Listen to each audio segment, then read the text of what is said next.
Okay, so what we have here is two Athearn Blue Box SD40-2's. What I'm going to be doing with them is painting them to the GATX SD40-2 lease fleet from the Wheeling and Lake Erie Railroad. Now, I'm sure you all know what that looks like. The GATX SD40-2's, they were blue and had white striping along the back here. I'm going to be painting both of these locomotives to that for my Wheeling and Lake Erie roster. Now, a couple things that need to be done here. Get a good view. There's actually quite a few things that need to be done. The prototypes that I'm going to be modeling have SD40 style radiator grills. This one still has the stock blue box SD40-2 radiator grills. Those need to be replaced with SD40 grills for this prototype, so I'm going to do that pretty soon here too. Another thing is the stock horn here. Try to get it in focus, sorry. Right there, you can get a good view. Okay, right there. That will need to come off, as the real prototype has a K5LA, which I will also install. It was remounted to the back behind the dynamic blister here. Now, let's see, get all this cardboard out. Now this is a dummy chassis here. So all this will need to get stripped down and repainted.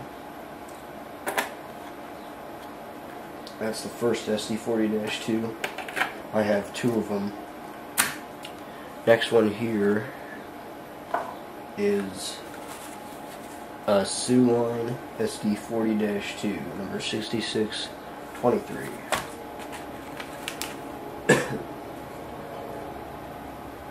This one is also a dummy engine.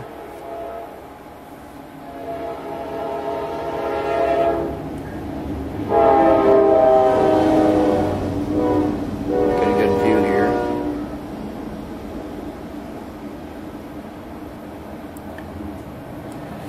And this one will also be painted the same way as the Santa Fe in the GATX blue and white scheme, leased to the Wheeling and Lake Erie. Now, the one thing about this is this will need a little extra work. It's a vibrant Sioux red, so it'll need to probably be, well, it'll need a good strip down and to be cleaned up. That red could show easily through a thin blue coat of paint, so I'm going to need to prime it up real good too. A couple more detail things will need to be done.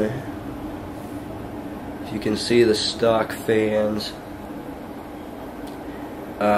the real prototype, which is 7723 Wheeling Lake Erie 7723, has SD40 style fans, which had the round covers over the center of each fan, all the way to the dynamic brake fans here.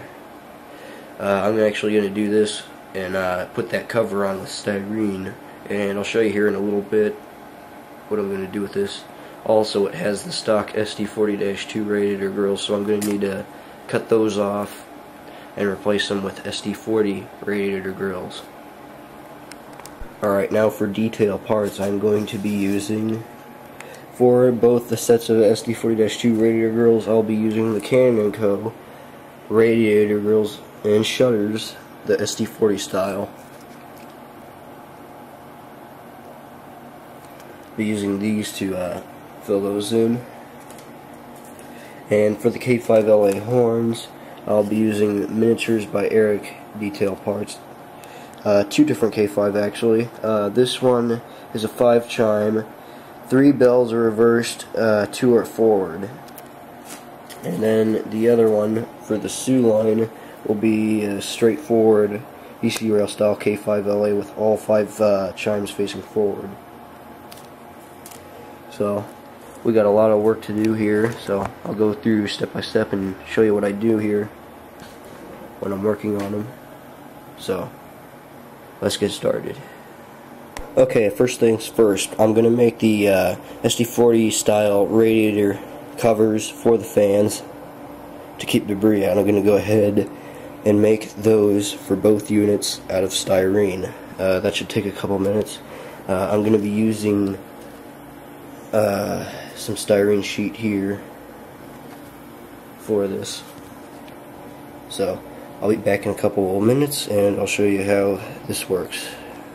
Okay guys, I'm back. I just installed the covers for the fans on both units. I used the styrene sheet, 0.10 inch, and it turned out pretty well. On the Santa Fe unit, I installed the dynamic covers and the 3 back here. On the Sioux line, though, you'll notice that on the radiator section, I only installed the 2. I left the 1 uncovered. It's a realistic effect. It looks like the fan was replaced somewhere down the road in its service. So, alright, next we're going to focus on the radiator grills. We're going to remove those, cut them off, and replace them with the Canon & Co. parts. So, that'll be next.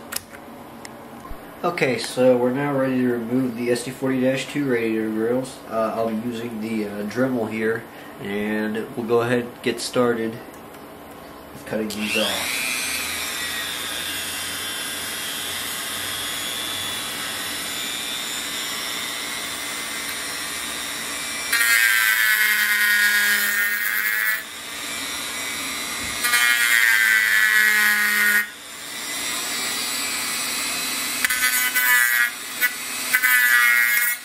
Okay guys, I just cut out the grills, and as you can see, it's completely see-through now. I got my Canon & Co. parts standing by. Here is it out of the package. I'm going to go ahead and test fit it, see how it fits. Yep, fell right in. Let me put it on the tripod real quick for you.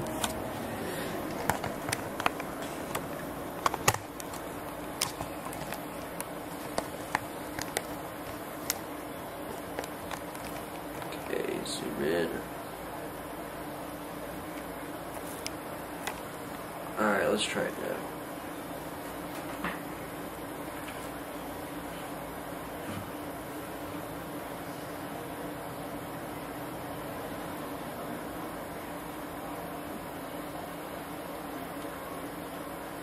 Okay, as you can see, it's fitting in pretty good. Looks pretty nice too. Let's give it another look here.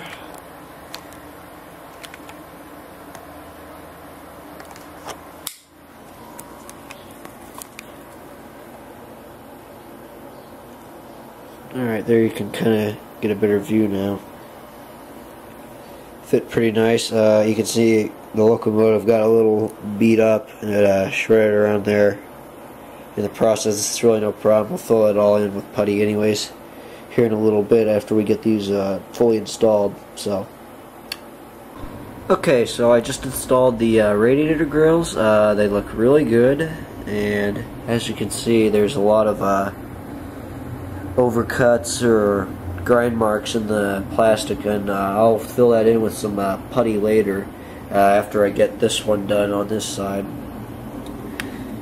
Got the grills on both sides, so yeah, they look really nice. We'll keep working on this, and I'll be back again in a couple minutes to show you some more progress. Okay, so here we are in the next stage of the process. I just installed the new radiator grills to the side, as you can see. I'm cleaning up the sides with putty a bit. I have not yet sanded the putty down as it's still drying. I just put it on, so I'm going to let that dry a couple minutes, and I'll come back and sand it down. The Sioux line unit also is the same. I just installed those.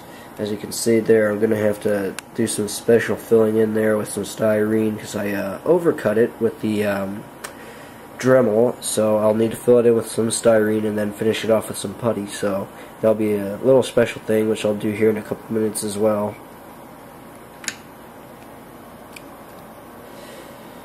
The next step on this is to install new anti-climber platforms to both the back and the front of the Santa Fe SD40-2. The sew line unit already has them, as you can see, on both ends. I need to install those to the back here, and to do so I had to remove the back railings for the unit. They're currently over on the other part of my workbench, but here's one right here. I'm going to have to cut it down and reshape the wires, the wire grabs, so that they'll fit the new anti-climber, but I'll do that later on. So I'll go ahead and work on the anti-climbers, and I'll be back later. Also, I bent the handrails down here so I could access the inside of the in between the handrails and the body, since I will be getting ready for painting the actual shells here in a minute. So I bent the handrails down so that I can access that area there. So alright, I'll get back to you in a couple minutes again, and I'll keep working on it, and you guys shall see it in a couple minutes. So alright. Okay, now I got the new anti-climbers on both the ends of the unit. As you can see, they are drying. I just glued them in place with some cyanoacrylate adhesive.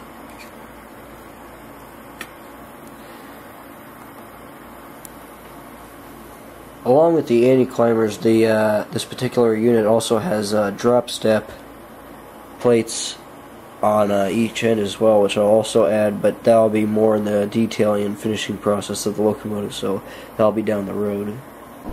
Okay, next up I removed and filled in that nasty little area there with some styrene putty to fill it in. I'm getting ready to sand that now.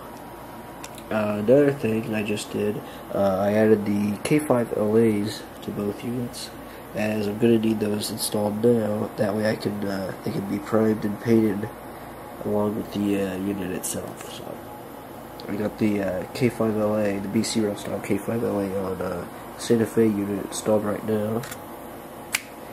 Then a sew line has the more modern K5LA right there. So that's a little more progress, and we'll keep going on this. And I think by the next time in the next clip, you should see these units primed and painted up. So stay tuned for that. Okay, guys. So I got the locomotives painted up. Excuse me. According to the photos, the GATX blue is on, and it went out perfectly. I hand painted the stripes on there with a little masking tape and junk. I'm gonna do next some the pinstriping on the locomotive to finish off the white stripe on the side there, and then I'll move on to some miter detailing and stuff like that. So we'll go ahead and get into that next. Another thing, I've just started painting the yellow trim, the yellow reflective trim on the side of the what used to be the Santa Fe SD40-2. It's underway right now. I got the first coat of the safety yellow on. The sew line SD40-2 right here is waiting to get the yellow striping, as you can see. I have not done any of that yet on this unit, on this shell, I mean, and that is because of the handrails. I will wait till after I get the striping and the weathering on the inside of the body here done, and once I put the handrails back up in the, well, bend them back up in place, then I will do the striping on this one. So that'll be a little more extra work, so I'll go ahead and get started on the rest of the pinstriping, and I'll be back in a couple of minutes. Okay, so I just got the pinstriping done on the white stripe on both units on each side, and so far they are really coming along. Now at this point I got a little more detailed work to do, and I'll keep updating it as I go along here. So I'll keep working, and I'll be back yet again in yet a couple more minutes. Okay guys, it is day 2 of this project, and I got quite a bit done. I just started working on these about 2 hours ago. Started about 11 o'clock this morning, so what we have here so far is a lot of the detail. Most of what it is has been installed. As you can see, I got the ditch lights on there. I have not yet added the lighting to them just yet. I got the coupler bars, the plow on both units with the MU cables, the rear MU cables and cut bar, and they have plow mounted ditch lights on the end of each unit as well. Another thing that is yet to be done is to install the MU jumper cables. I'll also have to add MU stands to the ends here and here on both units. The MU jumper will be also installed on the front as well. And for the most part, these units are really coming along well.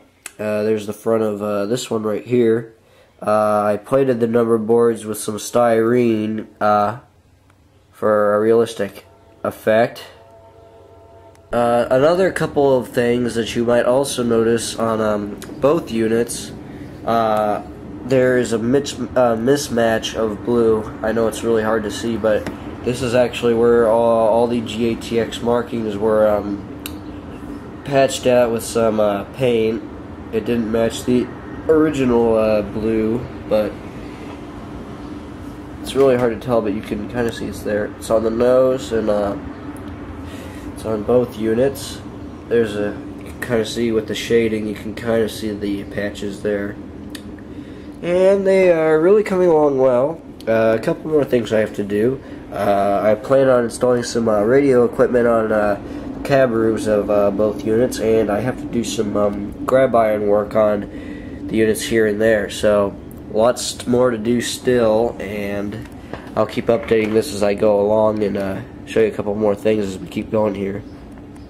Okay, another little update on the projects. I just got some more detail parts on, and the units are pretty much finished up, minus the decaling, which I'm going to do next. But as you can see, I installed the radio equipment on both the cab roofs of both units.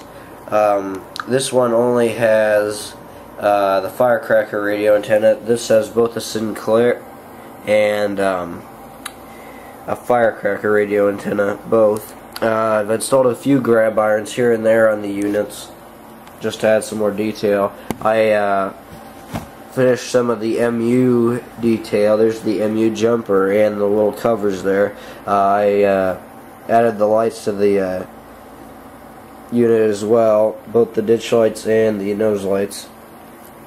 On the back here, there's the other MU jumper cable here.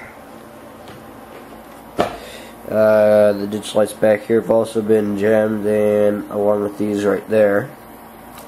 On this one, it's got the MU jumper as well. I did some things to the nose to kind of bring it out a bit.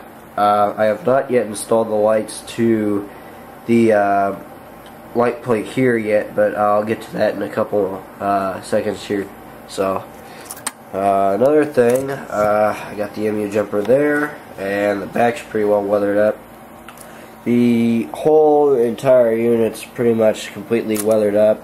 I did this before decaling because the patches are relatively new and they show through the weathering, so I decided to do the weathering first before I actually did any decaling of the units. But they're coming out really well, so we'll just keep going here.